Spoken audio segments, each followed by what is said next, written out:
Mudamos a sua vida.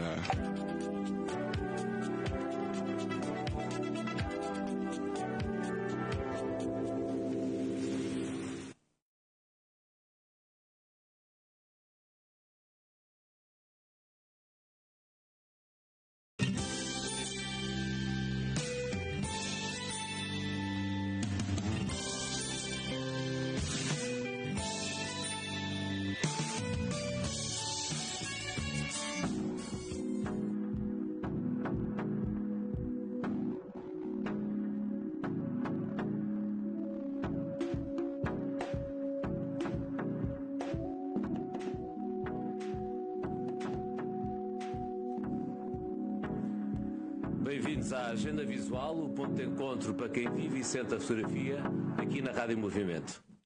Para quem nos vê e ouve pela primeira vez, ou para os mais distraídos, lembramos que a Agenda Visual é um programa dedicado a todos os entusiastas e profissionais do universo da fotografia, com uma periodicidade quinzenal, e vai para o ar em direto às quintas-feiras, entre as 20 e as 20h50.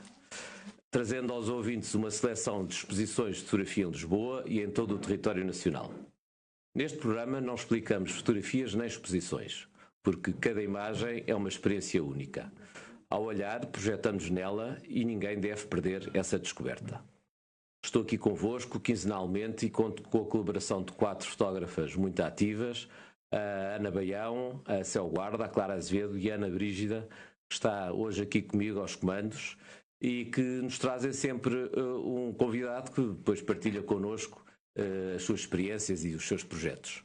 Hoje o fotojornalista João Porfírio junta-se a nós para falar sobre o seu livro Wagner, a máquina de guerra de Putin, e conversar sobre as suas mais recentes reportagens em Moçambique e nos Estados Unidos.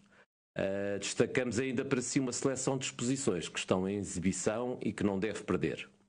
Ana, passo-te então o microfone e para falares com o nosso convidado e o seu projeto deste livro. Olá, obrigada. Então, o João, portanto o nosso convidado de hoje é o João Porfírio, é fotojornalista e atualmente é editor de fotografia e repórter de fotografia no jornal Observador. Passou pela agência Lusa, pelo Semanário Sol e pelo jornal I. Cobriu assuntos relacionados com política, sociedade e cultura. Realizou reportagens em diversos países, como a guerra na Ucrânia, as presidenciais nos Estados Unidos, a crise dos refugiados na Europa. O João conta ainda na sua carreira com prémios como o Prémio Gazeta, o Prémio Gabo e 2 prémios da Estação Imagem, se não estou em erro. Recentemente também publicou um livro, como o Bruno já mencionou, portanto, que já vamos falar sobre ele, e todo este currículo com apenas 30 anos acabadinhos de fazer. É verdade, no domingo. Boa, muitos parabéns.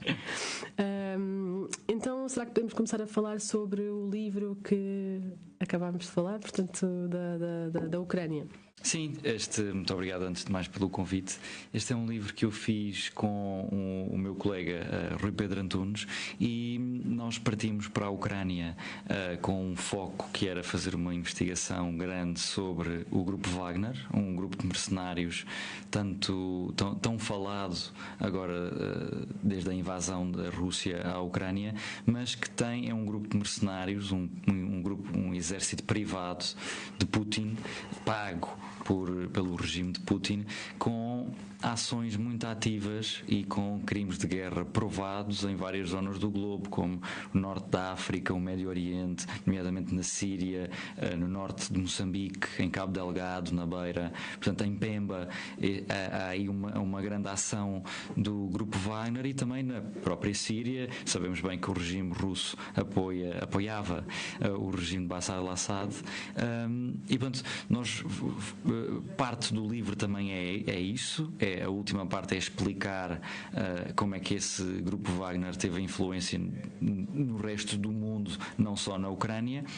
E na Ucrânia nós entrevistámos e fotografámos os sítios onde o grupo Wagner teve a sua principal ação, muito perto de Bakhmut, no Donbass, no leste da Ucrânia, e entrevistámos e fotografámos pessoas que estiveram diretamente envolvidas ou vítimas ou num caso de uma pessoa em particular, foi o próprio a matar ucranianos e a fazer estes alegados crimes de guerra. Portanto, e na primeira parte do livro nós temos esses intervenientes.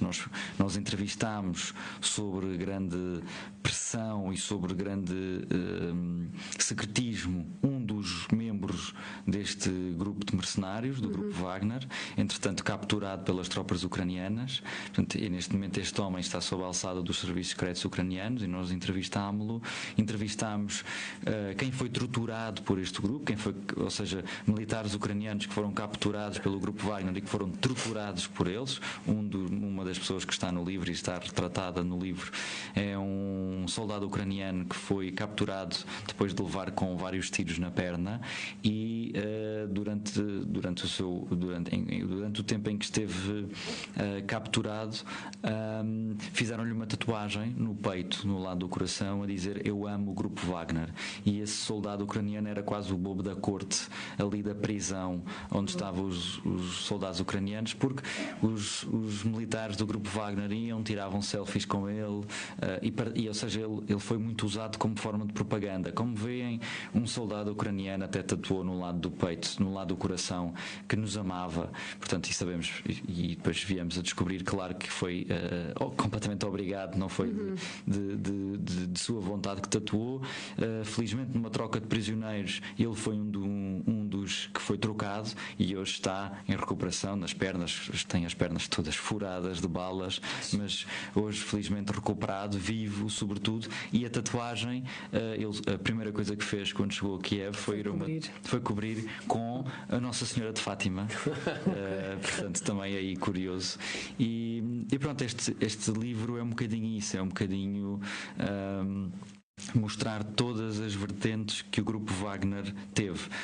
Quem matou, quem sobreviveu, quem foi torturado, quem viu morrer seus familiares. Mas vocês conseguiram arranjar, de facto, ali um leque bastante interessante de pessoas ligadas, direta ou indiretamente. Exatamente. E pronto, e depois tivemos o convite da Tinta da China para fazer este livro, que junta texto e fotografia, e pronto, e resolvemos aceitar a proposta e, claro, publicar, porque há muito pouca coisa escrita em português sobre este grupo, e mesmo em inglês há muito pouca coisa, e portanto a nossa intenção com o livro também, não só um documento histórico que tem fotografias de todas estas pessoas que falei, mas sobretudo um documento que sirva de exemplo para estudos que possam vir a ser feitos por causa desta guerra da Ucrânia, que tem diversos contornos, como sabemos, claro.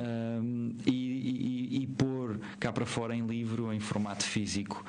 Isso eu trabalho no Observador, um jornal 100% digital, na parte editorial, depois tem a parte comercial que tem revistas, mas a parte editorial é 100% digital, portanto sabemos bem que o que está na internet muitas vezes esfuma-se, e então imortalizar este trabalho num livro que venceu o Prémio Gazeta. O Prémio Gazeta de Multimédia. Sim. Exato.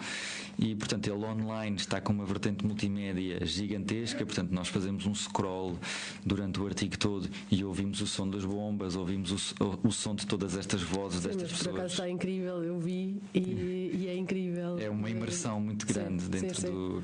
Aqui o livro perde isso, mas ganha o facto de ser a imortalidade, exato. Muito obrigada. Obrigado. E eu estava a tentar aqui mostrar a capa do livro. O lançamento foi feito onde? Foi feito em vários sítios. Foi feito em Lisboa, a primeira vez, com a presença do Ministro dos Negócios Estrangeiros. Depois fizemos no Porto e depois quisemos fazer na minha terra natal, Portimão, e na terra natal do meu colega, portanto, Salvaterra de Magos. Portanto, fomos a essas 4 zonas, 4 cidades, apresentar o livro e, bom, está praticamente esgotado, portanto é uma boa notícia para a fotografia e para os textos jornalísticos, que é sinal que as pessoas, dos poucos livros que se vendem em Portugal, ao menos que se compre coisas que tenham a ver com jornalismo, porque isso também ajuda a incentivar o nosso meio. Claro, e é uma outra forma de mostrar reportagens e mostrar jornalismo e fotografia, fotojornalismo. Bom, vamos aqui então a uma primeira apresentação de exposições com as nossas sugestões.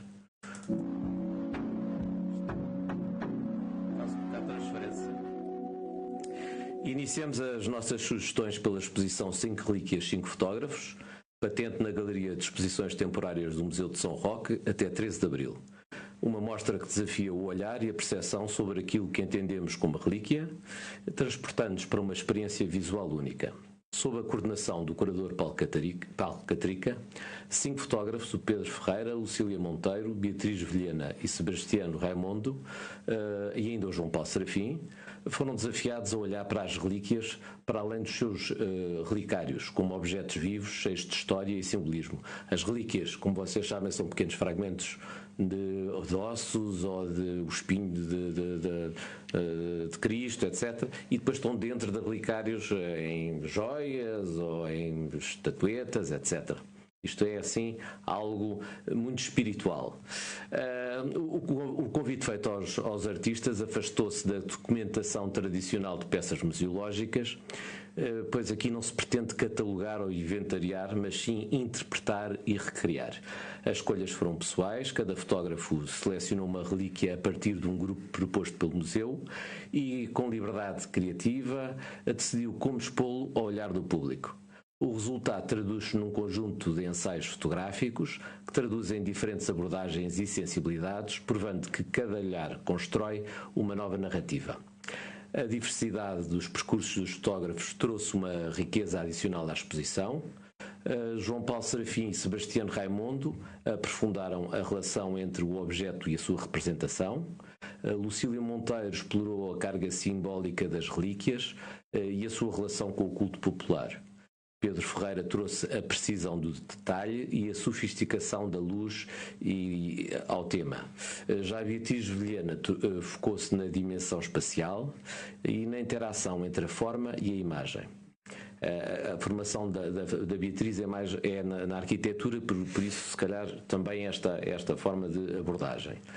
Estas fotografias apresentam-nos um jogo de escalas e texturas, a abstração de fragmentos que se tornam novas imagens, os tais fragmentos de ossos das relíquias que acabam por ser aquilo que nós vemos a olho nu está ali de outra forma, não é? Uma reinterpretação. Isto, no fundo, é um mergulho na passagem do tempo, na erosão dos materiais e na aura misteriosa das relíquias. A galeria proporciona um jogo de duplos, a relíquia real e a sua representação fotográfica estão lado a lado, levando-nos a questionar os limites da imagem e a sua capacidade de traduzir a materialidade do mundo. Numa época saturada de imagens, 5 relíquias, 5 fotógrafos, desafiam-nos a ver para além do óbvio, a repensar o papel da fotografia e a sua relação com a memória, o sagrado e o tempo. A exposição pode ser vista até 13 de abril, de terça a domingo das 10 às 12 e das 13h30 às 18 horas. Não sei se vocês foram ultimamente ao Museu de São Roque e à Igreja de São Roque. O museu entra-se pelo lado direito, a igreja pela escadaria, e para ir para esta sala temporária de exposições vai-se pela esquerda, atravessa-se a igreja, vai-se passando por várias capelas, quase até ao altar, e vira-se à esquerda. No fundo, esta entrada na igreja já é um aperitivo para irmos ver a exposição. Bom, Ana, passo para ti a conversa para continuares aqui com o João. Então agora recuamos até ao início e gostávamos de saber como é que chegaste até aqui, ou seja, qual é que foi o teu percurso. Sabemos que és de Portimão, que vieste para Lisboa estudar na ETIC, e depois? Exato. O que é que aconteceu? Então, isto começou ainda em Portimão, quando a minha mãe me ofereceu a primeira máquina fotográfica, e daí o gosto fotográfico pela fotografia. E depois os meus estudos, ainda no secundário, foram muito na direção para um dia ser jornalista. Portanto, eu já fui para Línguas e Humanidades com esse intuito de depois vir estudar fotografia ou jornalismo ou fotojornalismo. E foi isso que aconteceu. Depois vim para Lisboa com 18 anos e vim estudar fotografia, só fotografia e depois fotojornalismo. E ainda durante o curso vou estagiar para a agência Lusa, onde estive cerca de 5 meses, e logo depois vou para o Jornal I e para o Semanário Sol, onde estive 2 anos. E em 2017, em maio de 2017, finais de maio, é quando recebo o convite para integrar a equipa do Observador e começo a trabalhar em junho. Portanto, o meu primeiro dia de trabalho foi no dia 17 de junho de 2017, coincido com os incêndios de Pedrógão. Portanto, o meu primeiro trabalho no Observador foi a cobertura dos incêndios de Pedrógão. Uma coisa também altamente marcante, não só para o nosso país, mas para todos nós que lá estivemos. E pronto, até hoje vai fazer em junho próximo 8 anos que estou no Observador, e há 5 que sou editor, portanto, coordenando ali um bocadinho a equipa de freelancers que colaboram connosco, e depois conseguimos no último ano contratar mais um fotojornalista para os quadros da empresa. Mas o resto, grande parte das empresas estão a despedir fotojornalistas, nós um bocadinho contra a maré. Exato. E contra muita coisa e faltas de condições financeiras, jornais e tudo, nós conseguimos contratar mais um fotojornalista para os quadros.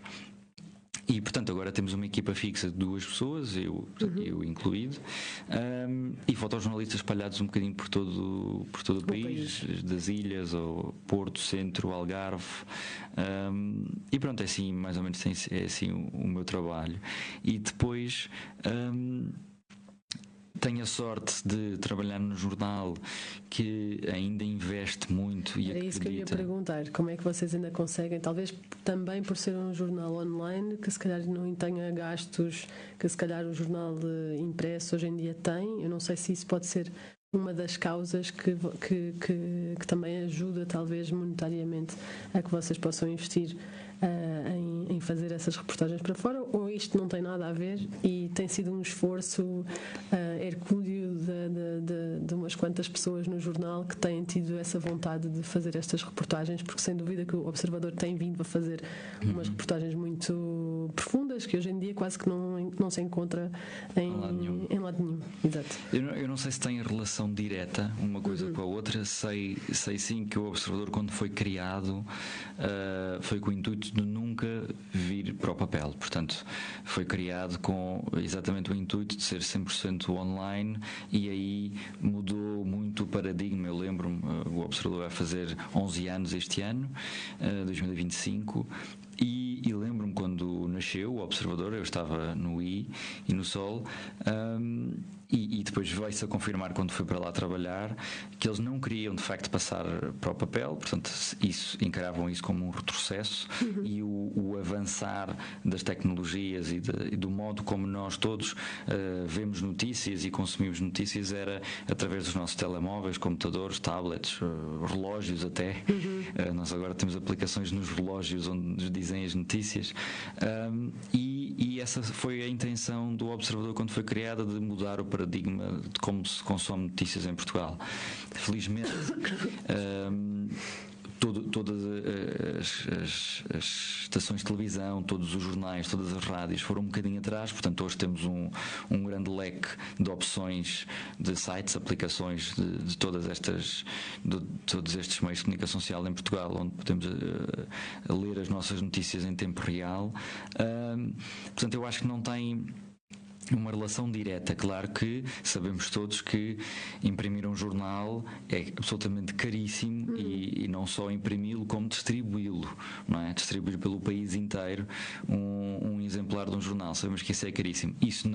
Nós não temos essa despesa, é um facto.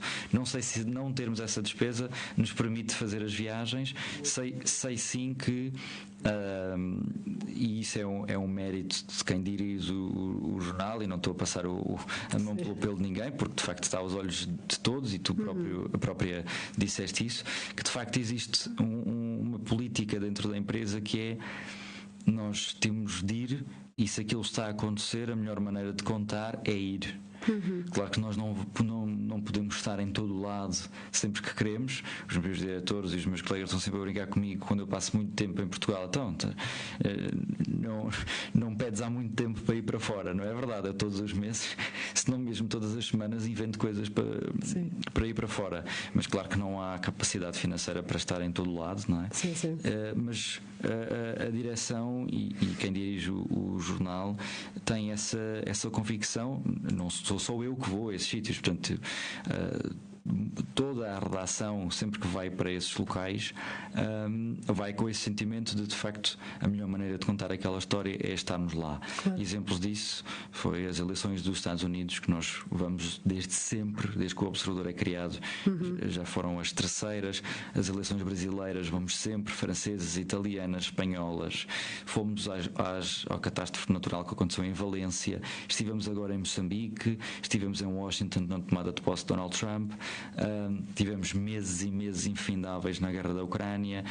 Estivemos em Israel. Não vamos a Gaza porque não nos permitem ir a Gaza. Não vamos à Rússia porque não nos permitem ir à Rússia. Portanto, tudo isto é um custo brutal. E da mesma maneira que não é uma relação direta entre não haver papel e haver dinheiro para fazer estas coisas, também não é uma relação direta de irmos a estes sítios e compensar financeiramente. Certo. Porque muitas vezes não compensa, muitas vezes não temos o retorno financeiro de um custo de uma viagem destas de 2 ou 3 pessoas, mas o mais importante é o serviço público que fazemos e as pessoas saberem que ali no Observador conseguem ler e ver e ouvir coisas dos sítios. Portanto, não é ninguém que filtrou as notícias por nós. Somos nós que estamos a dar ali sem intermediário nenhum as notícias das pessoas. Por acaso tenho uma curiosidade em relação, vamos voltar outra vez à Ucrânia, porque vocês realmente tiveram bastante tempo na Ucrânia, porque de certa forma houve muita gente, muita mídia que foi para a Ucrânia. De Portugal também acabou por ir muita gente, não é? Certo.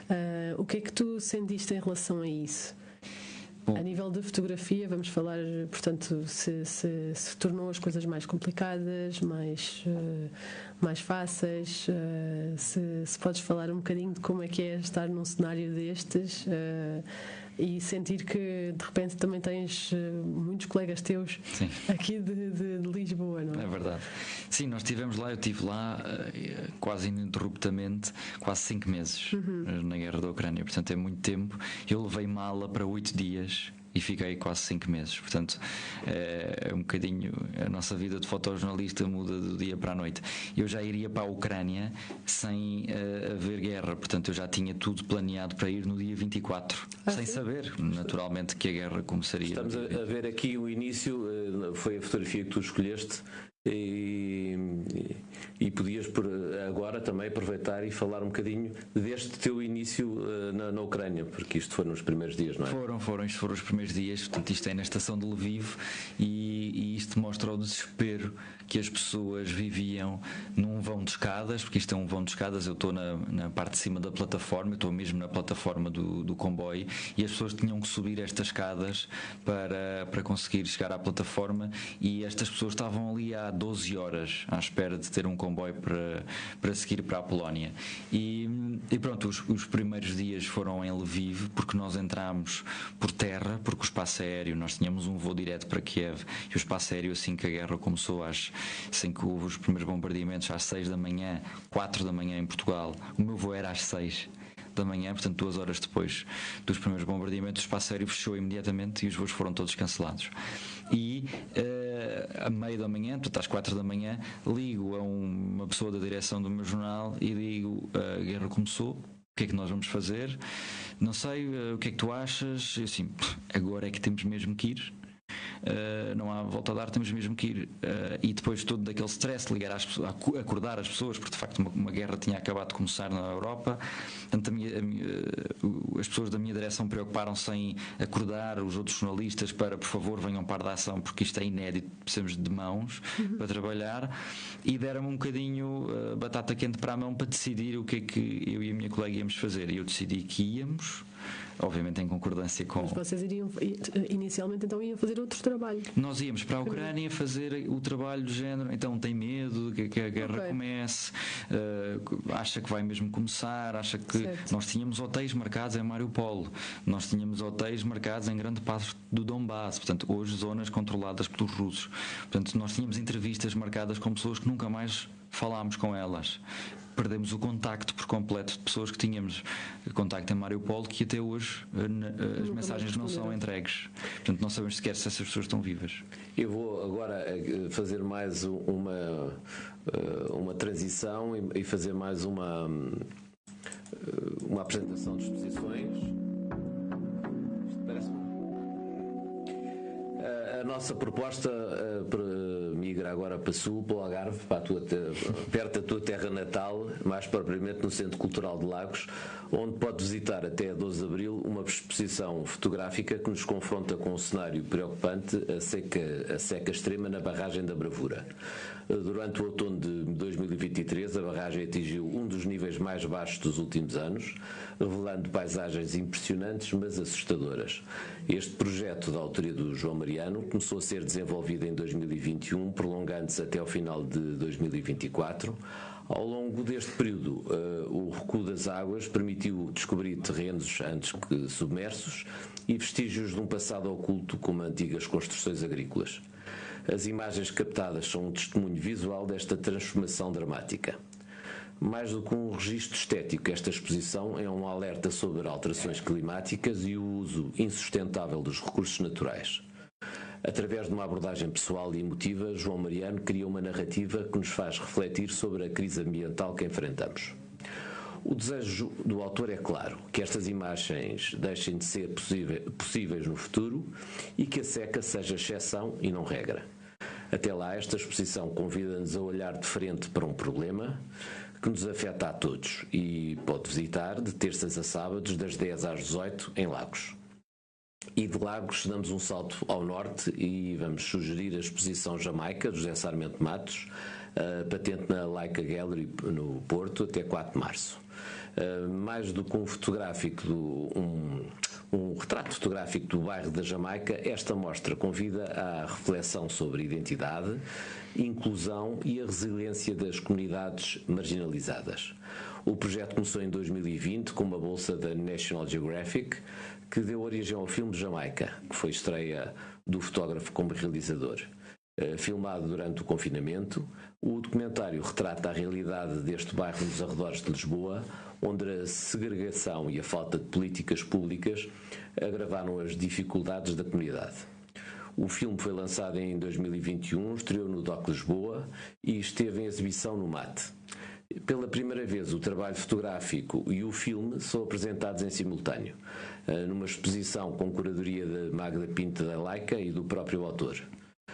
Durante 3 anos, José Sarmento Matos acompanhou a vida no bairro, procurando desconstruir estereótipos e mostrar o outro lado da moeda. Uma comunidade resiliente que, apesar dos desafios, nunca perdeu a sua identidade e coesão. Agora, com os moradores realojados, Jamaica é um registro essencial para refletirmos sobre desigualdades e a forma como a sociedade lida com elas. A exposição pode ser visitada de segundas a sábados, das 10 às 18h30 no Porto. E Ana, peço-te que fales então com o João sobre o futuro. O tempo passa, corre. O tempo passa muito depressa. Eu, na verdade, queria só finalizar o que nós estávamos a falar há bocado. Desculpa, Bruno. E depois já passamos para o futuro. Então, muito, se conseguires resumir de alguma forma o que estavas a dizer há bocadinho sobre a questão de vocês terem decidido então ir. E pronto, e eu também falo muito. E pronto, nós decidimos ir e decidimos ficar aquele tempo todo porque de facto era necessário e as pessoas queriam saber aquilo que estava a acontecer em território ucraniano. E respondendo à tua pergunta há pouco, é um conforto muito grande saber que temos muitos colegas lá connosco. Infelizmente, grande parte do tempo estava sozinho. não tinha os colegas portugueses, porque infelizmente não tiveram tanto tempo quanto eu, infelizmente ou felizmente não tiveram tanto tempo quanto eu, e portanto muitos desses meses e dessas semanas foram passadas também sozinho, claro que o meu colega do jornal, mas sem ali aquele conforto de termos portugueses ao nosso lado. Mas sim, isso é verdade. Nós tínhamos um grupo no WhatsApp que íamos sempre todos para os mesmos hotéis, falávamos sempre: este sítio é seguro, aquele sítio não vão para lá porque está muito quente, está muito perigoso. Portanto, nós tínhamos uma grande entreajuda. Se não tivermos essa entreajuda num cenário daqueles, acho que não temos em mais nenhum. Exato. Tua curiosidade está satisfeita, Ana? Está satisfeita, então muito vamos obrigada. lá falar de futuro e de projetos futuros. Bom, agora eu considero-me um fotojornalista que vibra muito com a atualidade. Portanto, eu não tenho, porque também não tenho tempo, também não tenho grande disponibilidade mental muitas vezes para fazer os meus projetos e as ideias que eu tenho, e sou muito envolvido na atualidade. Já fazes muito na atualidade. Pronto. E tenho atualidade curta, está bem. Então daqui a 10 anos como é que te vês? Continuas-te a ver no Observador ou no meio de comunicação a fazer o mesmo tipo de reportagens, ou seja, a fazer a reportagem pura e dura, ou pensas que deves mais tarde ou mais cedo fazer os teus projetos, pensar, prepará-los de outra forma, temas que a ti te tocam mais em vez de ser a atualidade? Não sei. Certo. Sim, eu acho, eu manteria a minha vida assim como está nos próximos 10 anos, e explico o porquê.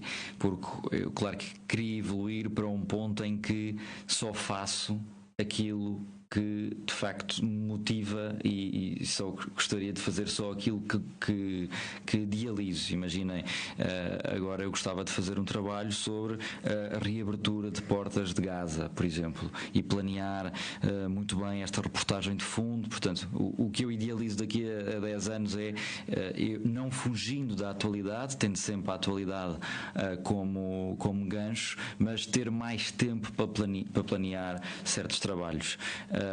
E continuar a publicá-los, aliás, de diversas formas, como tenho feito em livros, em exposições, e no jornal, como Observador, idealmente, e manter-me assim, portanto, ligado muito à atualidade, ligado muito à ficha da atualidade, porque não consigo ser de outra forma. Eu sou muito viciado, e isso não é necessariamente bom, mas viciado nas notícias e em saber o que é que está a acontecer. É rara a notícia que alguém não vem falar comigo num café e eu não sei porquê, porque tenho as aplicações todas instaladas no telemóvel. Todos os jornais portugueses estão no meu telemóvel, todos os jornais espanhóis, italianos, franceses, norte-americanos tenho no meu telemóvel. Portanto, eu tenho mesmo o vício de saber aquilo que está a passar. É um defeito, sei bem, porque não consigo fazê-lo desligar também nas férias, o que também não é necessariamente bom. Tu bom. também és assim, Ana, ou não? Não. Não sou nunca tanto foste, assim. Não. Tá bem, eu fui já um bocadinho da minha altura de público durante uns anos, mas depois também já. Não, claro, isto obviamente que acalma e vai acalmar, e toda a gente diz que vai acalmar, mas neste momento estou nesta fase da vida em que gosto muito de estar embrenhado na atualidade e quero planear melhor as reportagens que vou fazer. Tenho imensas ideias na cabeça sobre isso, mas com o gancho da atualidade sempre muito presente. Mas eu acho que isso é ótimo. Eu disse este não, mas é um não com inveja. porque de facto, não, mas acho que é muito importante, e acho que para fazer o trabalho que também estás a fazer, acho que é muito importante ter essa informação toda contigo. Pois, eu acho que é a diferença entre fotojornalistas e um fotógrafo documental. Acho que é esta, que é o meu trabalho é mesmo muito ligado à atualidade, e um fotógrafo documental pode tratar um tema que tem 20 anos, que exatamente. Tem trabalhos documentais inacreditáveis a sair há pouco tempo sobre a guerra colonial. Mas o teu trabalho ao longo do tempo também pode vir a ser documental, porque tu estás a fazer trabalho, por exemplo, por 3 vezes que vocês já fizeram as eleições presidenciais nos Estados Unidos. Claro. Daqui a, aliás, este ano já poderias começar a pensar em algum tipo de trabalho, de pôr cá para fora estas 3 vezes que foste lá, não é? E que certeza absoluta que vês uma grande diferença entre a primeira vez que o Trump ganhou para esta vez, e se calhar consegues compilar um trabalho que já se torna documental. Portanto, sim, e pegando um bocadinho nisso, eu tenho muito aquela coisa de eu gosto muito de ir aos sítios e gosto muito de estar lá e gosto de contar a história à minha maneira, e gosto, obviamente, enquanto fotojornalista, enquanto pessoa que está sempre ligada à ficha das notícias e que segue todos os fotojornalistas inacreditáveis que existem aqui na nossa praça, não só em Portugal mas no resto do mundo, e valorizo muito isso de estar nos sítios, não é? Portanto, é obviamente que fazer uma cobertura da guerra da Ucrânia, que o mundo inteiro está a olhar para lá, dá-nos um peso e uma responsabilidade muito grande de estar lá. A mesma coisa numas eleições dos Estados Unidos, num comício do Trump, que sabemos que todas as televisões do mundo estão em direto naquele momento, e nós estamos lá a assistir em direto.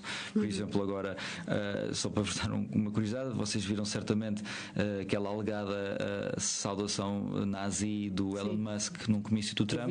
Eu estava em frente ao Elon Musk quando ele fez aquilo, portanto, e isto não está espelhado nas minhas imagens, mas é uma coisa que a mim também me preenche enquanto pessoa, não enquanto jornalista, mas enquanto pessoa, de estive em vários sítios que marcaram a história mundial e do nosso país, e obviamente que isso não consigo espelhar na fotografia, isso não é, só consigo imortalizar um determinado momento, mas também é uma coisa que me preenche a nível profissional. Portanto, estas coisas de estar sempre embrenhado das notícias são um bocadinho almofadadas depois com estes momentos que me preenchem enquanto pessoa, porque eu adoro ler, adoro história, adoro política, e estar num comício, apesar do Trump, de uma pessoa que eu não concordo uma vírgula com o que aquele político diz, mas é um homem que vai marcar pela positiva ou pela negativa a história mundial. Portanto, e obviamente que isso não vai para as minhas fotografias, que é impossível isto tudo que eu estou a explicar agora ir para as fotografias, mas é uma coisa que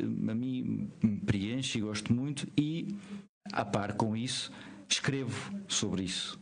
Nunca, ainda não publiquei em lado nenhum, mas todas estas viagens e todos estes momentos importantes que a mim me marcaram enquanto pessoa estão escritos. Ora, aí está, projeto para o futuro.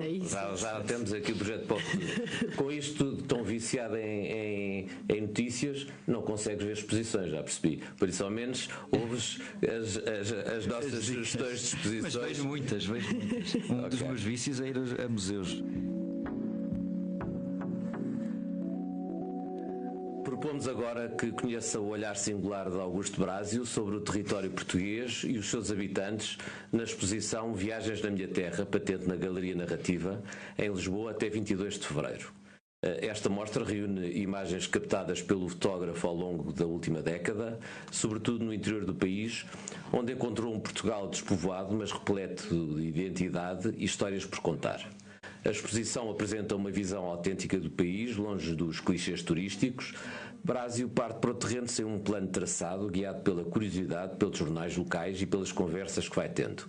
A sua intenção não é apenas captar imagens isoladas, mas construir uma narrativa visual. Para ele, cada fotografia, cada detalhe e cada rosto são peças que formam um todo, tal como as palavras de um texto. O objetivo não é apenas mostrar, mas abrir espaço para que cada visitante crie a sua própria história a partir das imagens expostas. Com equipamentos simples, uma câmara, uma lente e um tripé, o fotógrafo capta rostos, paisagens e detalhes que compõem uma narrativa visual aberta à interpretação do espectador. Inspirado na obra de Almeida Garrett, Brásio empresta-lhe o título para expressar a sua sede de descoberta do território português. A estética de Viagens na Minha Terra é deliberadamente construída e influenciada pela pintura e pelo cinema, como todos nós sabemos, pelas fotografias do Augusto, não é? Transitando entre a luz natural e artificial. O trabalho revela um país marcado pela desertificação no interior, onde em muitas aldeias a maior instituição, infelizmente, é o lar terceira idade. Mas mais do que números, são as pessoas que interessam ao Brásio. as suas vidas, as suas rotinas, as suas tradições. Se ficou curioso, passe pela narrativa na rua Doutor Gama Barros, senta no bairro de Alvalade, perto do bairro das Tacas. A exposição está aberta de quarta à sexta, das 14 às 20 e aos sábados das 14 às 17. Esta é uma oportunidade única para ver Portugal pelos os olhos do Augusto Brásio. E ainda antes de perguntar à Ana e ao João se nos querem sugerir alguma exposição, tu se calhar podes sugerir algum livro, quero falar-vos da Galeria Imago, que reabriu recentemente portas com a exposição Eu Não Sou Eu, Nem Sou o Outro, uma mostra que reúne obras de São Trindade, Pedro Loureiro, Martim Ramos e Luís Aniceto, explorando o tema O Outro. O título da exposição é emprestado de um poema de Mário Sá Carneiro, evocando a dualidade e a complexidade da identidade. Cada um destes fotógrafos já afirmados na fotografia contemporânea retribuiu o convite, congregando no seu corpo de imagens o olhar de Carla Fragata, Céu Guarda, Luís Carvalhal e Francisco Feio. O resultado é um diálogo visual que expande narrativas e convida à reflexão sobre identidade e percepção. A exposição cruza diferentes linguagens e perspectivas. São Trindade estabelece um diálogo com o Francisco Feio, Pedro Loureiro com a Céu Guarda, o Martim Ramos com a Carla Fragata e o Luís Aniceto com o Luís Carvalhal. Por isso há estas duplas de olhares. E esta troca de olhares e imagens cria um percurso envolvente onde cada fotografia propõe novas interpretações e abre espaço para múltiplos significados. Mas mais do que um exercício estético, eu não sou eu, nem sou o outro, é uma experiência de encontro. A fotografia aqui não se limita a capturar realidades, é um meio de mediação, de revelação e de questionamento. O espectador é desafiado a encontrar-se no outro, a perceber como a imagem cria ausências e presenças, e a interrogar sobre a construção da memória e da identidade. A Galeria Imago, que é a sede do Festival Imago, já albergou outros projetos no passado. A partir de agora acolhe o 4x5, que faz aqui a sua apresentação com esta exposição de 8 fotógrafos. O coletivo 4x5 nasceu em 2016 com um projeto formativo dedicado à fotografia, com uma abordagem aprofundada e uma forte componente pedagógica. Tem vindo a oferecer cursos de longa duração, promovendo o desenvolvimento de novos talentos na área. Agora, além de cursos e conversas, este espaço acolhe exposições que fomentam a reflexão sobre a fotografia enquanto prática artística e documental. A exposição pode ser visitada até 20 de fevereiro, às quintas e sextas das 16 às 19 e aos sábados das 15 às 19, na Rua de Val de Santo António, 50 em Lisboa, ao pé de Santa Apolónia. Esta é uma oportunidade única para mergulhar neste universo de imagens que nos interpelam e nos fazem questionar quem somos perante o outro. E agora peço à Ana alguma sugestão e ao João também, para depois passarmos para o final, que estamos quase no final. Pois, então eu tenho uma exposição que se chama Espírito no Lugar, que é do Walter Vinagre.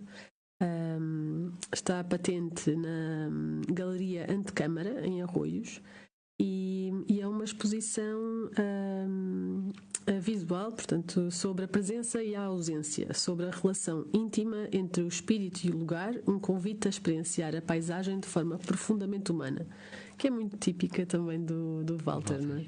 E é muito engraçado porque o espaço da galeria é relativamente pequeno e o Walter conseguiu ir utilizando os outros espaços que não faziam parte da galeria para pôr mais fotografias. Portanto, ele ocupou literalmente o espaço todo e fez muito bem. Muito interessante. E portanto podem ir ver a exposição até dia 28 de fevereiro. Normalmente tem a porta fechada, é preciso tocar na campainha para se poder entrar, porque aquilo é um ateliê de arquitetura. É um ateliê de arquitetos, exato. E portanto, para saberem que se virem a porta fechada, é preciso tocar à porta. Qual é que foi a tua última exposição que viste, João? Fotografia em Portugal não me lembro. A última exposição que vi de fotografia foi em Washington, dos fotógrafos, os fotojornalistas da Casa Branca dos últimos 25 anos. Ok. Uma galeria ao lado da Casa Branca. Bom, não vos convido a ir a Washington ver a exposição, mas é inacreditável, e eu tive a sorte de ir na inauguração, portanto consegui também falar com muitos fotógrafos que, representando as várias agências, estavam ali com fotografias representadas, grandes fotografias da Casa Branca. Foi inaugurada em Washington no dia a seguir à tomada de posse do Trump, portanto eles juntaram toda aquela efeméride da tomada de posse do novo Presidente dos Estados Unidos para inaugurarem aquela exposição, e deu uma oportunidade de ver grandes fotografias que vimos, grandes primeiras páginas de jornais, e falar com alguns desses fotojornalistas que lá estavam. Mas a minha recomendação vai para um livro, naturalmente, de fotojornalismo, de dois grandes fotojornalistas que gosto muito, e de textos de uma jornalista que muito admiro também, que é a Mário Soares 100 anos, com os textos da Clara Ferreira Alves e as fotografias do Rui Ochoa e do Alfredo Cunha.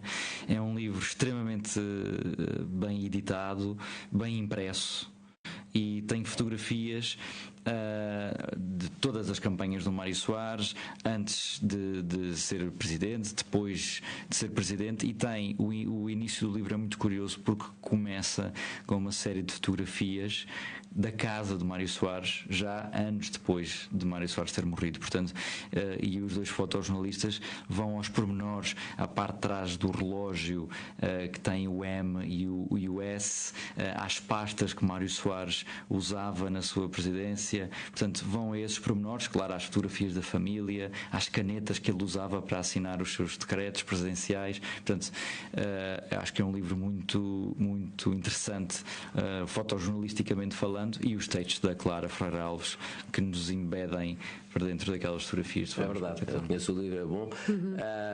Lá está, dois fotojornalistas que fizeram notícias e estiveram a fotografar o Mário Soares como notícia, mas que agora é um documento, é um trabalho documental. Queres só explicar, é muito curto, qual é a música que tu escolheste, porque não, enfim, escolheste uma música, diz-nos lá como é que se chama a música e a razão de a ter escolhido. Eu vou ter de ver como é que se chama agora. Eu disse, é mai il cielo è sempre più blu, do Rino Gaetano. Muito obrigada. Eu escolhi esta música só porque estamos a viver numa altura, isto pode ser um bocadinho clichê, não é? Mas estamos a viver assim numa altura muito, muito estranha, climaticamente, politicamente, é tanta coisa tão estranha que